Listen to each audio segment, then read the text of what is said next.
zimuka chifukwa cha uthenga wa imfa ya mmodzi wa oyimba mdziko muno ameneyu ndi Lucius Banda. Ndi munthu woti mwina Malawi ili ndi nkhani zambiri zoti itha kukamba zokhudza Lucius Banda, koma chachikulu chimene tithokamba ndi nkhani yoyimba, chinthu chimene mwina Malawi anamudziwa tithiwa zoti mwina ndi chipewa china chakundale, koma chipewa chimene timamudziwa nacho chachikulu ndi chipewa cha oyimba. Ine dzina langa ndi Luseka Dzongo, kulandani program imeneyi yapadera. Program yathu sitikufuna kulira, kwatufuna tipange celebrate zabwino zimene Lucius Banda wachita dziko muno potukula luso la oyimba, poonetsetsa kuti gawo limene la za mayimbidwe likupita patsogolo. Waimba nyimbo zaka zambirimbiri, kodi wabweretsa kusintha kotani? Amakhala bwanji ndi anthu ena? Luso lake amapitiriza kukhala ena mwina kanani oti ndakula ndasiya kufika panthawi amene amamwalira, wapanga achieve zinthu zotani? Chifukwa chake tsiku laliyo ndithu mu program yathu imene yapadera ndabwera ndi Vita Chirwa, amene ndithu ndi mmodzi mwa oyimba mdziko muno komanso ndi mtsogoleri wa bungwe la Musicians Union of Malawi. Tikhale tikuunika ndithu nyimbo zosiyanasiyana. He has picked 10 best songs za Lucius Banda. Nyimbo iliyonse tidzitanthauzira nkuiona kuti uthenga umenewu unabwera chifukwa chachani, komanso momwe tizikhaso tikumphunzira kuti anali munthu otani, kutengera ndi munthu amene wagwira naye ntchito zaka zambiri. Ndikuyandireni kwambiri Achirwa. Ndathokoza kwambiri zanga Lucy. Koyamba ndikupepeseni ngakhale ndanena kuti program yathu ya Celebrating His Life, program ino sitikufuna tilire, chifukwa chonena kuti ndi zabwino zambiri zimene wapanga, ndiye tikuyenera tipange focus pa zabwinozo, kulira mwina tilire pambuyo. Yeah, so nadi tikulira, koma at the end of the day munthu uja wapanga zambiri and we have to celebrate his life. Yeah. Sindingapange celebrate his life osachulapo nkhani ya kuimba. Mwina pang'ono chabe ndiwe munthu oti wakhala music nthawi yayitali, tandifotokozerani kuti munamudziwa bwanji, mwina luso lake tingalifotokoze bwanji kufika pamene timanoti wamwalira pa 30 June 2024? Yeah, soja Lucius Banda ineyo ndinamudziwa chama 90s. Nthawi imeneyo atachuka kwambiri, atafikapo munthu uja anachuka sanamizani. Tikamati kuchuka, tipanena kuchuka ngati mwana achukira Lucius Banda. Ndeno tinamba kucheza, kenako anakhala nzanga. Kenako nditaona kuti akuthandiza oyimba nzanga osiyanasiyana kudzera ku Zembani Music Company ija, komanso platform imene anali nayo ya Zembani Band. Ndinaganiza kuti ndimpemphe nthawi nalibe chilichonse, koma ngati nzanga naona kuti bewaye manyazi inafera kuona uyu ndimpemphe. Ndinafunsa m'bale wanga, inetu ndimafuna naneso nditadziwika bwinobwino ngati pena madziwikira anzanga, ndingapange bwanji, mungandithandize bwanji? Iyo ndithu sanawiringule, anandiuza kuti tipeze masiku tibuke studio ndipo ubwere ku Baraka uzajambule kuimbira yawe studios yomwe inali ya brother wake Paul. Yeah. And chimene mungadziwe nchonena kuti iyeyo tinene kuti oyimba ambiri amene amachoka outside Baraka akafika kuzajambula nyimbo zawo ku Baraka kucha, amagona maloji, ma rest house. Koma ine sana ndigoneke ku rest house kapena ku lodge. Anandisunga pakhomo pake kokwanira ma weeks angapo tikujambula project imeneyo imene mosanyinyirika. Anachita kupanga insist kuti no chief, you have to be here with me. Bas, so panali that we were very fond of each other. Nde anandisamala, ndipo ndithokozeso mkazi wake Sue. Nthawi imeneyo achina Jonewa atili ndithu tiana timabebe, and Laura mwana wake wina wachiwiri wamkaziyo amene nde tinakondana mpaka ndikamucha my best friend. Yes. Chifukwa amafika ponena kuti akangondiona amangofuna akhale ndineyo. Basi olo mwina apena mai ake abwere kuti atenge kwakana mai ake abwere bambu yake sokakana iwaja kumaseka kuti uyu wayamba matama uyu mukuona. So ndi pamene ndinamudziwira Lucius titapanga project imeneyo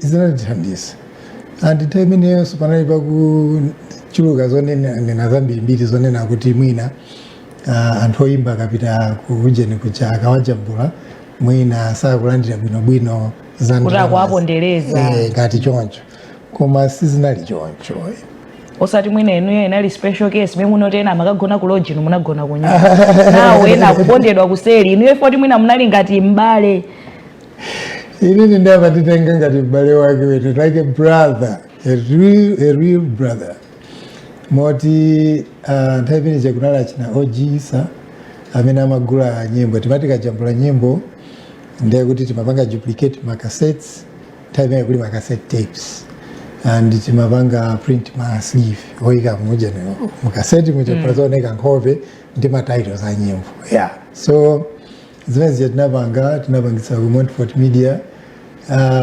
titapangisa ku Montfort Media mauje ma sleeve yo kenako tinatenga mauje nacho master tapes kupitisa kwa ojisa kuti akatigule nyimbo zicha so zimene akagula iwo anali ma sleeve aja zinazo makana azo amapanga duplicate oka. So all that was an expense. Panali studio fees pamenepo, panali sonkhani zopangira printing uje ma sleeve yo and my expenses ena. And then at the end of everything he said, "Ojisa watigula album ija makopi mwakuti. You can take the money." Drama zosedenga. I was like, no. Yeah, wait a minute. Ndisakale ngati ndapagira ndikutenga drama zonse pamene ndi my expenses amene we've incurred talking about zijandachula zija studio fees chani nde bwanji tiyanganeka zimene zozo ngati ungatsale drama ndizozo nditoone tigawane kuti tione kuti zipanga motani. Yeah, so he was that sort of person kuti wokonda nzake komanso ofuna kuti kuchuka kwake pezeso anthu ena amene ali ndi talent kuti apange share his spotlight. I think nkhani imeneyo tibwera azi kucheza kwathu kukupitirira ndanena kuti wabwera ndi nyimbo zako 10 za Lucius Panda zimene umati ukamazimva I think zimakusuntha and mwina ukamazimvera panopa zimene zikukumbutsani kwambiri. Mwina tiyambe bwanji program yathu nyimbo number 1 Nthawi. I think ningani yoseme mofotokozera I think Nthawi is the best choice. Yes. Nthawi yandiphunzitsa chiphunzitso nyimbo imene ndi maphunziro ambiri tingaphunzirepo chani mu nyimbo imene? You know chilichonse umazazindikira kuti kodichi chikutanthauza chani after patapita nthawi ndi pamene you get the real meaning of something. You may not be able to understand it ukachiona at the first glance, with time you get to understand. You get to know who is your friend and who is your enemy. Amanena kuti time is the best teacher. Bwanji timvere nyimbo number 1 imene wasankha Vita Chirwa pa nyimbo za Lucius Panda. Nyimbo imene yakuchwa kuti Nthawi. Ndinafuna cheche monga yobe ibanda abalewana naliyani elo mandizungulira mowa mufuna nzikula omadhana ndizungulira ninali soresa panalibe mmodzi yemwe kakumbuka dzina langa nandira yasamunda kusiyira kazi Nthawi yandiphunzitsa chiphunzitso Nthawi yandibonesa zinthu wenzi ndingathe kuwaloza lero Nthawi yochimba Nthawi yandiphunzitsa chiphunzitso nyimbo imeneyo akuti Nthawi kuimba kwa Lucius Panda. Popitira ndi program yathu tanoti ndi nyimbo 10 imene ndi nyimbo number 1 ndikuwa tikati tione uthenga takamba apa za Nthawi tikamaona mautenga a nyimbo za Dr. Lucius Panda zimakhala zoti real life stories kapena basi nthano monga timadzoti anthu amati kungopeka apo nkhani tinene kuti kungoziona imene zimabwera of course sangakhale opening kunoti nyimbo iyi ndapekera inuyo ndapekera awo koma noti kamaziona zimakhala real stories, zinthu zimene zikuchitika ma situation anthu kuti mwina people were being touched. Ndikutenga kungomva kuti nkhani itu iyi ndi yanga. Mwina director sakuimbira iyeyo koma kungokukhudza iwe nkumaganizira situation imene ukudutsa. Yeah. I think my real life stories amakhudzako kwambiri. Amaona zimene zikuchitika, he had his eyes open. Even akakhala pamalo poti anthu akucheza amamvetsera nkhani zimene akukamba. Ndi amatha kupanga pick zinthu zina zimene zikupanga trend pamenepopo upeza kuti wazisandutsa nyimbo. Komanso china nyimbo zina zimangobweratu ngati vumbulutso kuti mwina mwake wafatsa pena pake basi ikubwera mutu mu nyimbo, and then you start you start working on it and it becomes a song or a hit song. Ndikumbukira ineyo mmene ndinagwirapo naye ntchito 1999 imene ndinenayo, ndinabwera ndi nyimbo zanga. So he produced the songs, I mean the album. He also sponsored it. Popanga producible ufunikira kuti tione ma lyrics akuti chani. And then kwa kanthawi kochepa naphunzira zambiri zokuti how you can compose a song that can touch people's lives. Chifukwa yeuja anali philosopher. Mwina ndi chinthu chimodzi mwa zinthu zimene zinampangitsa kuti akhale motchuka. Elioni mwanenoti anachuka ma 90s, ma early 90s, anachuka kwambiri. Tinoti kapena mwina uthenga umene umakhala mu nyimbo yake ndiwona mpangitsa kuti akhale munthu wokondedwa ndi anthu ochuluka. Chinsinsi chimene anandiuza ineyo ananena kuti one, keep it simple. Komanso uzipanga compose zoti anthu azitha kupanga relate, mene mukuneneramu kuti akaimba nyimbo kuzati kani ndiyanga ndindindi, so that's what I learned. Amafuna kuti nyimbo izi tizitha kuita mbasula bwinobwino kuti anthu ngakhale wakumudzi, munthu wakumudzi ate kuimvetsetsa kuti kodi nkhani yake ikutere, so ndi chachikulu chimene naphunzirako kwa Lucius chinali chimene chocho, to simplify the music and also to expand it well enough for people even in the village to understand. Let's go to our next song. Zione kuti panova nkhani ndi nyimbo. Tufuna tipe nyimbo kwambiri. Mwina amalawi akufuna azikumbukira kuti kodi kuli nyimbo izi. Nyimbo yathu yotsatira ndi nyimbo yanji. Bwanji timvereko kanga ndisiyire ni kanga ndikomwe ndili nako ineyo ndikamene ambuya anandipatsa. Isn't it? Yes. I think imene ndi zinthu zoti zikuchitika mu dziko mwathu muno even the process amapezeka kuti wapanga create my friends ambiri komanso osalepera adani. Which is very normal in life. Kuti munthu ukakhala kuti mwina umathawa yankhula chakukhosi tiona anali munthu osabisa chichewa. Mwina kuti anthu amvetsetsa anali munthu osabisa chichewa amachitulutsa amene chilili chichewa. Yes. Of spade. Tinadzaona apo anadzamangidwa apo kanthawi kena kake mpaka na mokupanda mantha komweko ndikudza tuimba nyimbo. Mwina inali nthawi yoti mwina akanane noti anditseka pakamwa ndisaimbe nyimbo kwana imba nyimbo imene mwina amafotokozera mwana wake nkhani ya mmene anaendera kundende zinthu mmene zinakhalira nyimbo imene timayitchula kuti John. Tingaphunzire zotani ndi mwina nyimbo imene ijayi kuyiona John imupatse uthenga wotani pamene mwina watenga udindo pakadali pano osamala banja limeneli.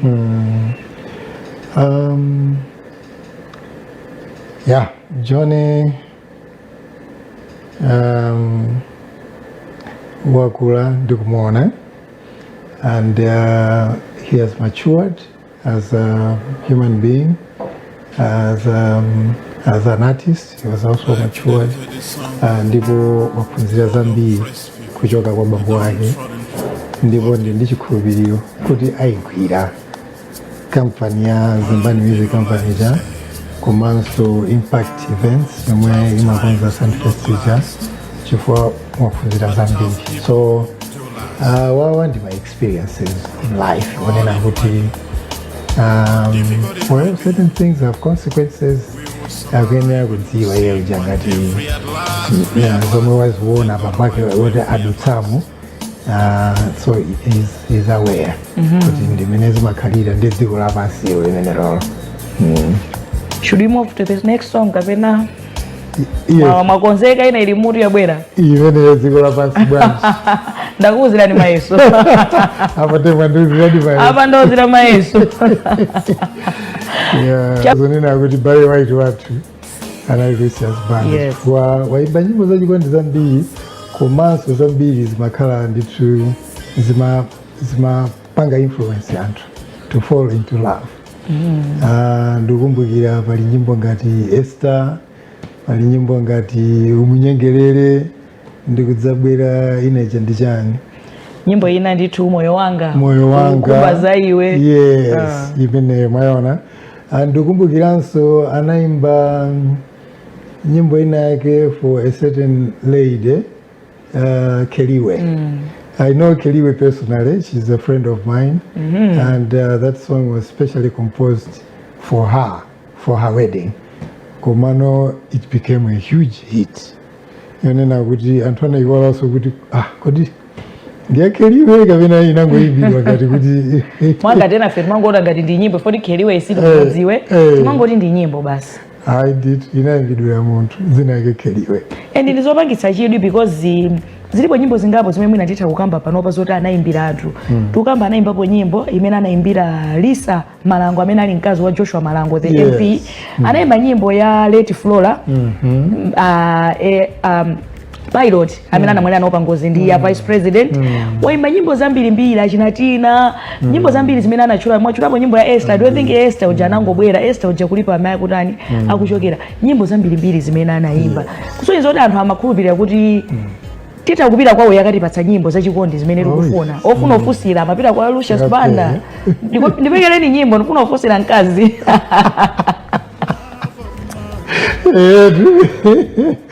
That's how good he was at composing not only love songs but generally great songs. I think pakadali pano tili pa ndime ya chikondi bwanji timve nyimbo za chikondi imene amaya fotokoza akambapo nyimbo zingapo kuphatikizapo Esther moyo wanga komanso nyimbo imene akuitchula kuti Umunyengerere. Nyimbo ya Umunyengerere titono ndi video yomaliza imene watisiyira chifukwa chonoti anayitulutsa ndithu mwezi wa Oktoba mu chaka cha 2023 pompano posachedwa sinatolo chaka chitulutsire nyimbo imene ntono ndi video yomalizira imene atisiyira kuti amalawi mwina tidzimkumbukira. Bwanji tione nyimbo zimene zitatu back to back tibweranso. Yibwele papensi nono Yese pachero nono Yivale majinsi nono Ngakale masuti nono Love of my life Esther Kisi cheke ukapanda kulola Love of my life Esther Nyanja sindilola inaniza ngozi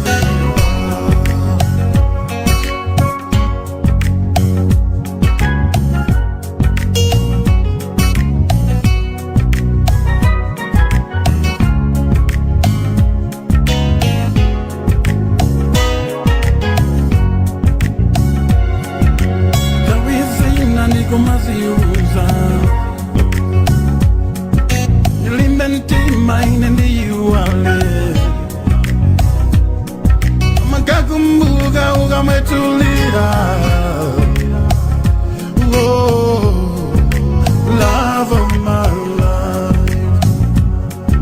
And that going out in the go give up. One yard day we were makana. Mama yana de kazanyade. Love of my life. Love of my life, Esther.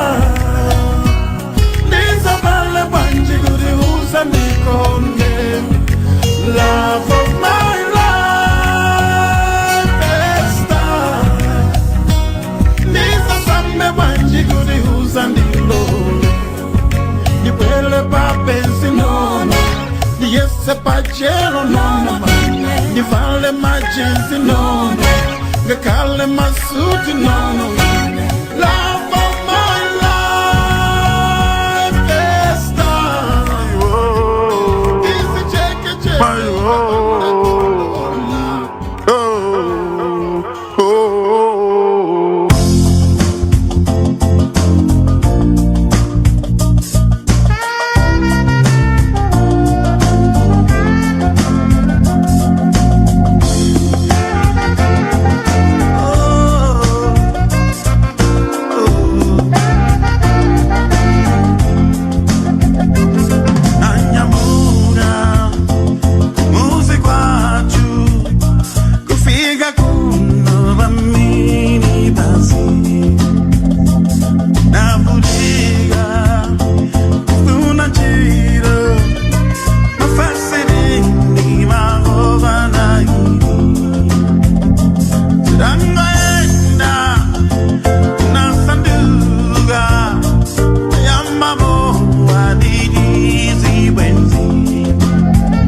umunyengerere umutetezere nkazi yundi wokongola simusekerera simuchekenira simuyamikira nkazi yundi chipazuwa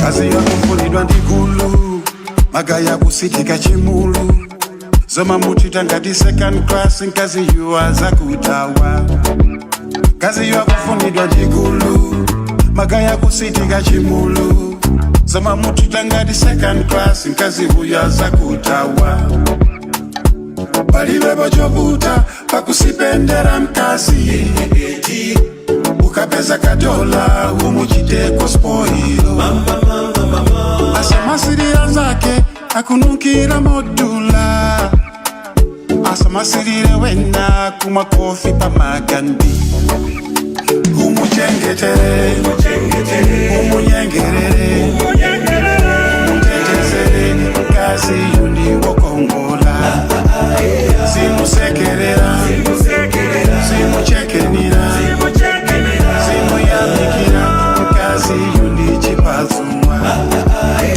amumagada mudereka Mambo magada mulela, mambo magada mupunzisa mpaka iwe. That's it about Dr. Love. Dr. Lucius Banda, nyimbo zachikondi nditu ukamamva amene anenera kuti I think ukamamva wekha just melting kumva kukoma. I think azimaiso amene amayimbira nyimbo zimenezi amakhala osangalala kwambiri despite kuti utenga wachoka kwa Mr. A kuyuza Lucius Banda talikopera nyimbo iyi mukatiperekere kwa nzimayi yoyoyo. I'm sure kuti azimayi amasangalala kwambiri. He was a soldier. He called himself soldier. He wasn't a soldier professionally. Koma mazichulo li ine ndine soldier. Dzina la soldier linachokera pati. Okay, so when Lucius Banda amavala zimewa zambiri. Yekha analiwoyimba ndipo ife ngati musicians union of Malawi kapati naliwoyimba wonse anopati kumulira chifukwa chokuti we have lost a fellow artist. But at the same time, Soldier was also a politician. And before he became a politician, he was a soldier, a freedom fighter. Amene muzatinanenera mmoja kuti samachatira zoma kuzana kuti zikulakwika amayankhula. He was like the voice of the voiceless. He used to claim kuti zoma ndikuyankhula amandituma ndiatosauka. Hakumuzi amene ali the voice. Nde amamuza kuti mwanji wewe uli ndi voice chifukwa uli ndi platform ndiwe woyimba otchuka. Bwanji utitengere kutenga uwo. Chifukwa ukayankhula iweyo zimvera pamene tikayankhula enafe samva wina aliyese samva koma uyankhule iweyo kuti zimveke. Nde amazitengadi zinthu zicha zimaziyankhula tinazikamba monena kuti oyenererawo ma decision makers amamva nditutenga pena uli munyimbo ndipo amapanga noti kuti komadi mwina amamanisikale ino bwanji tikonze khale choncho. So tinali nditu ndi mwayi wokuti tinali ndi munthu ngati amene uchayo omanena kuti kuchifukwa pali anthu ena mwina amatha kukhala ndi mantha kuti ndiyankhula bwanji ndikayankhula chonchi chitsatire ndi chani komano iye uja amayankhula and zomwe amayankhula zimapezeka kuti zakonzeka. Tinene kuti nakumva ndipena pamene amayankhula manena kuti before he joined politics anali soldier. Atalowa ndale anasintha kumenyera ufulu wa anthu kudzera mu nyimbo zake fa uthenga wa iye umachoka umadzera mu nyimbo sunali ujopita kukampanga approach munthu amene ali pa udindo koma imakhala nyimbo imene amakhala ndi target kuti nyimbo iyi ndikuyimba targeting wakuti pa issue yakuti. Atalowa politics anasintha kapena he was still the same person omenyera ufulu wa anthu? Sanasinthe, anapitirizabe kukhala munthu omenyera ufulu anzake kudzera mu nyimbo zake. Mayankhula ndithu mavoko mopanda mantha kuti zomwe aone nazo anthu oyenera kuti amvewo amve komanso osati kungomva koma achitepo kanthu. So he has been a soldier throughout his musical career and he died a soldier. He died a soldier. I love that word. Tilowere kuti nyimbo lili kuti dziko lijabale imene mona ngati anthu ambiri amayikonda kwa basi ileso ni mmodzi mwayo amene nyimbo imene imandisangalatsa ati dziko limene ana amalira osati chifukwa choti kapena pali foto yeso koma chifukwa choti angofuna alire osati njalayi koma kungolira basi. Chabwino pakadali pano tilowere ndithu kulili kuti dziko lija nyimbo imene anayimbanso Malemu Lucius Banda. Lucius Banda, the soldier, amene afotokozera komanso Lucius Banda, the freedom fighter and a politician. Tionere nyimbo imeneyi. Udali maungu ndi misale dinalihokondwa wachaka chonse ife meuza kumunda zinkalola opanda feteleza moyo utakoma malili kuti mzanga sikolicha Lomwe wana kangolira patindi wana osati njala lili kuti mzanga sikolicha Lomwe wantu sinkangotawa kutawa njoka wasati muntu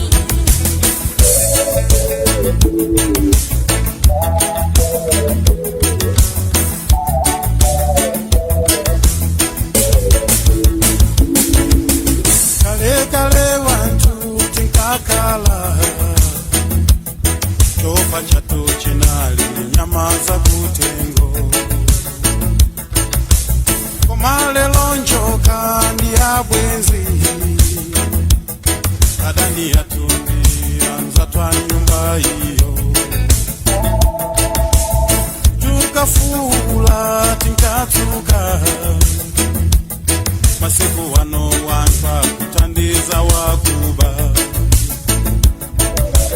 nakale mzinchito zinaipa anchito hambili kalila tukuba chidapita kuti chilungamo chikondi chidata chasala ndi nyama lili kuti msanga sikolija lomwe wana kangolila watindiwana wasakitala lili kuti msanga sikolija lomwe mpongo sinkangotawa kutawa njoka wasakiteu. Nyimbo imeneyo lili kuti dziko lija kuimba kwa Lucius Banda timafotokoza za moyo wake ngati msilikali omenyera ufulu anthu komanso ngati munthu wandale.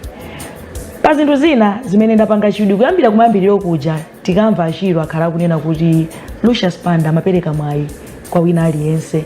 One of them product mwina nditonoti product ya Lucius Banda, of course ana imene akuimba kale koma siningana amene noti you are one of the products. Amapereka mwayi titero kwa anthu osiyana kuti luso lawo na uso liwale mene lidawalira lake. Yes. Kumbali mene mungafotokoze bwanji? Poti ine nali beneficiary wa my efforts as soldier. Mwinadi, I'm the best person to talk about this.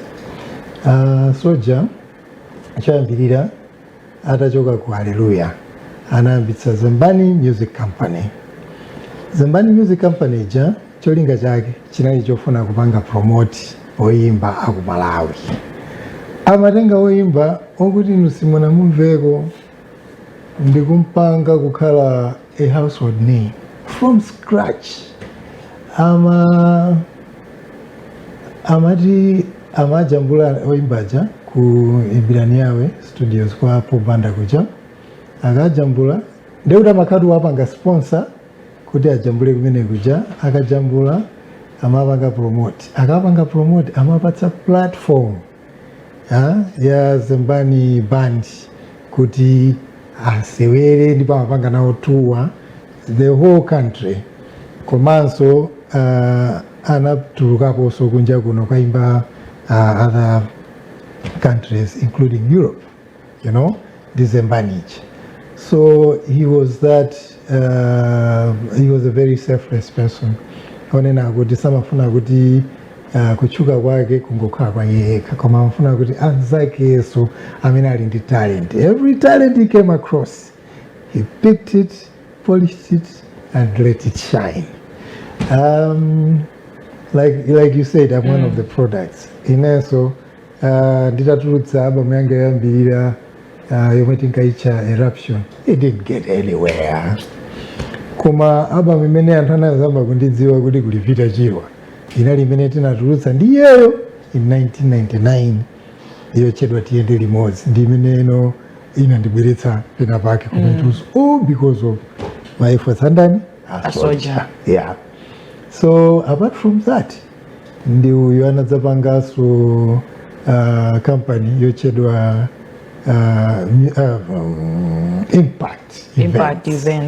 Impact Events takati kuiona imanga ma events osiyana mulilongwe muno ku Blantyre kuti yoita na oyimba kuchoka kunja komanso kuphatikizapo oyimba ku Malawi kuti akhale pamodzi ayimbe limodzi, aphunzire from one another, you know, all in the spirit of taking the arts to greater heights. Impact events yomweyo ndi yomweyonso imapanga Sand Music Music Festival. imene pano ili ndi zipewa ziwiri, imakhala ndi gospel, Yes. then ili ndi ya kunyanja ino ya secular. Yes. So konseko ndi ma platform akuluakulu imene this international stage yonena kuti oyimba akakayimba kumene kuchako amalandira exposure yamphamvu and amakhala kuti anthu kumene kucha amaona asangalala naye amwedziwa kuti walipo ayimba chonchi ayimba bwino, you know. So all that he was doing in the spirit of kutukula mayimbidwe ku Malawi komanso chikhalidwe, you know, and kutukula azinzake. He was not a selfish person. He was not a selfish person. Ndatenga mawu amenewo. Tinamuonanso mwina akumakhala associated ndi oyimba achichepere oti mwina kuphatikiza zaka mwina ana watoka kuti mwina half age yake. Ndikumayimba nawo nyimbo zosiyana-siyana. Tinaona anapanga mashapo ndi Patience na Madingo. Wapanga feature, anapanga ndiwako feature ndi Lawi. Sam Smart amene mwina soti unoti ndi one of ma leaders ku bandi yake ya Zembani. Waimba ndi oyimba osiyana-siyana ndati ndichule panopa ndochuluka. Not only that, kupatula kuimba nawo ndikumatenga achina Nepman anali ku bandi yake kuthandizira, achina Lulu adutsa ku bandi yake, Malemu Wale Chris ndi modzi omwe anthu amene anapanga benefit kumene kuku. Chinthu chanji chimene tingaphunzire kutenge kuti he was associating himself, osatengera msinkhu wa munthu. Ndi zambiri zomwe tingaphunzirepo kwa kuchokera kwa Lucius Panda. Choyambirira amene mukunenamo kuti sanali wozikonda wozikundikira, amafuna akalikonse kamene ali nako athe kugawana ndi azinzake, including talent yeniyeniyi. Amayesesa ndithu kuti mmene akuchukira iyeyo azinzakenso azitha kutchuka ngati iye mwini. Chinanso ndi chonena kuti mmene ichidwi chake chofuna kupititsa patsogolo ujeni music kuno ku Malawi chinayamba kalekale koma chimapitirira even nthawi imene amayamba kudwala apapa.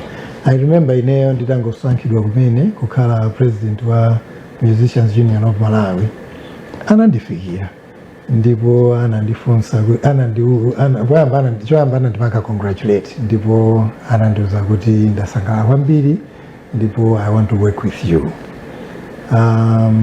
Ndipo analidi serious, very serious, chifukwa ma meeting angapo amene tapanga okambirana ma plan osiyana-siyana okuti tipangire oyimba kuno ku Malawi. So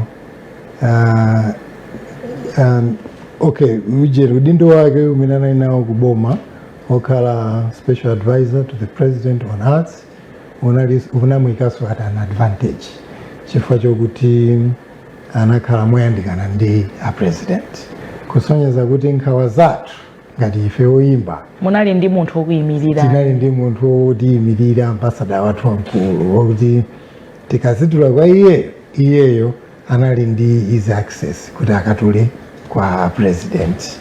So maplan amene tinali nawo apapa tinganene kuti ndi afera mugiye athu, chifukwa panali ma project akuluakulu komano apa sitikudziwa kuti ino ndi tiyenda bwanji mene zakhalira. Bwanji tionere nyimbo yotsatira. Yes. Ndikanakonda titaonera ya ija anapanga feature Sam Smart kupanga feature The Soldier ija mati kudikira. Kutsoizo lutengo memufuna tuzoti amamasuka kukhala ndi munthu ena aliyense mosayang'ana zaka. Kaya wankulu nzake kawachichepere nyamata wakasongwana amathandiza wina aliyense. Chabwino pakadali pano tionere nyimbo imene ya Sam Smart imene akunena kuti kudikira. Nyimbo imene ndi ya Sam Smart mwina nkumadabwa koma anampanga feature Lucius Panda, so izo da maimba ndi munthu ina aliyense. Bwanji tionere nyimbo imeneyi kudikira. Sofoni iyo yalila Ayanga ndafusa Ndindani kuli Mandiyanga kuli munanifufuta Mwirani mwangozi Bajaru dangotizi Nditawa machipungwe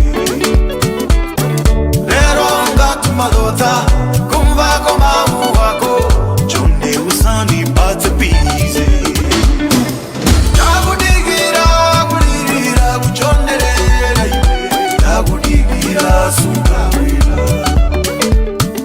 Nakudigira kulirira kuchonderera baby Nakudigira sungawira Uganara kudeka Kunipatsa mtima Nakudigira sungawira Lero ndazitolera Zako wandichengera Nakudigira sungawira Achulukira njia Topasikopa Aliyeza kuna chikondi Tano kayambana nano Sama kuye kuye Tabeza zako Wachangu wadunga Lazima ya nyama Fanyanya laiwe Atakwanjala Sakumizo Sama sawerese chikondi Sama sawerese mtima Machokanza kwa bali mando Nakudikira kulirira kuchonderera Nakudikira sungawira Iwe nakudikira kulirira kuchonderera Nakudikira sungawira Uganera kudeka nyimbo imeneyi ikungoonetsa kudzichepetsa kumene anali nako Soulja Lucious Banda kuimba nyimbo ndithu ndi Sam Smack amene ndi mmodzi ndithu mwa akuluakulu ku bandi yake imeneyi imene amayimba ya Zembani. Popita ndi programu yathu komanso tikufika kumapeto kwa programu yathu nkhani ina imene tingafune kuyiunika ndi mbiri imene watisiyira ndikhulupirira mwina ni mbiri yoti titofuna another 2-3-4 hours tikuyikambira koma mwina mwachidule chabe tingatseke motani pa legacy imene Lucious Banda wasiya. Choyambirira wapanga zazikulu kuti achuke ndipo anachuka mofikapo. Choyambirira ndi chimene chocho. 2 anatiimbira nyimbo zogwira mtima zokuti ukazimvera hayi umakhala pansi ndithu ndikuvomereza kuti hayi apa panali luso apa. Chachitatu ndizi chatinakamba zonena kuti anali ndithu okonda anzake ofuna kuti anzake nawonso awale ngati imene amawalira iyeyo. Komanso chidwi chofuna kuthandiza pakutukula nkhani ya mayimbidwe kuno ku Malawi komanso kutukula miyoyo ya oyimba kuno ku Malawi. Chimene chocho ndi tidzamukumbukira nacho mpaka kalekale. Soulja anali munthu wakuti munyimbo zake kawiri sankaopa kukamba za imfa. Munyimbo zambiri tamvapo zonena kuti ngati ijaya amati mzimu wa Soulja udzagona umvapo kuti okay, first of all the first line inayonena kuti ndikamakamba za imfa yanga anthu ambiri samakondwa. Abale ambiri amadandaula kuti ukuyankhula bwanji ukuyankhula zotani. Koma izi ndizonena kuti zimachitika ndithu in life. Ukabadwa uyembekezeresa kuti tsiku lina uzachoka mu dziko lino. Ndi Soulja amapezeka kuti samaopa kukamba za imfa yake. And munyimbo inanso anayimbaponso zonena kuti ine ndinokonzeka kuti lero ndikhoza kunyamuka ndithu. So ndimene anali kuti anali opanda mantha poyankhula zatimakamba za freedom fighting zija komanso anali opanda mantha even to talk about his own death. Chabwino ndikukhulupirira kuti pali nyimbo imene mukufuna mwandichulira nyimbo ziwiri sindu zoti nyimbo imene mukufuna nditapereka nditiyo makamba mzimu wa Soulja komanso makamba ikuti ndakonzeka itakhala ndakonzeka akamadzabwera adzandipeze ndili woyera anthu timayiwala kukamba za imfa tikamakwera magalimoto athu abwino kumayiwala kuti tidzafa koma amatikumbutsa kuti tidzafa chabwino mwina nyimbo imene poti ndiyomalizira nyimbo yachi namba 10 kutseka program imeneyi mwina titseke motani program yathu nyimbo yo tiyimbe kumapeto kutitsekera program komalo mufuna Malawi timulemekeze motani amene anali munthu ofunikira kwambiri. He was a giant in the music industry in Malawi. He was a music icon. Ndipo as Malawians we should be proud of our heroes, proud of our stars. Ngati mene amapangira maiko ena choncho timulemekeze tipemphe oyimba onse kuno ku Malawi kuti tiyime nawo pamodzi akubanja tilire nawo ndipo tipempheso mabungwe kapena makampani osiyana-siyana kuti agwepo ndithu pa maliro amene wawa ndikutengapo gawo kuti maliro amene wawa tionetsetse kuti tampanga send off m'bale wathu in a way that is befitting a soldier, a legend, a freedom fighter, and a music icon and a big star. Ine ndikuyamikeni kwambiri kuti munapeza nthawi kubwera pano pa Mibawa kudzacheza nafe kudzatifotokozera zina zimene FM ina city mazidziwa nkuthekaso ena samazidziwa tikakufunaniso ndikhulupirira kuti mukhala available kubwera kudzacheza nafe tilipo. Chabwino ndithu apa ndi pamene ndamalizira kucheza ndi Vita Chira amene ndi mtsogoleri wa Musicians Union of Malawi komanso modzi mwa oyimba mdziko muno bwezi komanso mwina m'bale wa Lucius Banda. Iwo anena kuti nyimbo yawo yachi namba 10 ikhale adzandipeze ndilo